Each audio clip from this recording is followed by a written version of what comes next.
Avui des del racó us presentem un conte de Nadal divertidíssim, Pare Noel Brus. Es tracta d'una nova aventura del nostre amic l'ós Brus, que com tothom sap, el que li agrada a l'hivern és dormir i descansar tranquil·lament al seu llit, i per tant no suporta les festes de Nadal. Però la seva família aquell any volia passar un Nadal a casa, sense migracions ni hibernacions. I així les oques van decorar la sala i els ratolins van fer litres de ponx.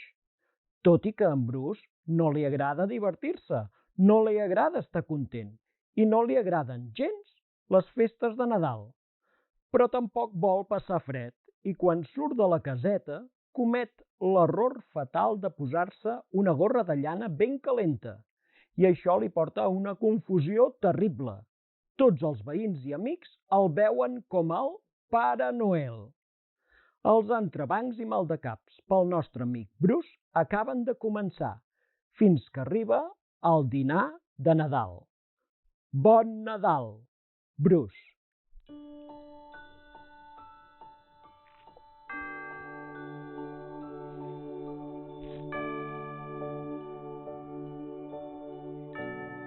I des del racó del llibre us volem desitjar un bon Nadal a tothom. I cuideu-vos. Fins aviat!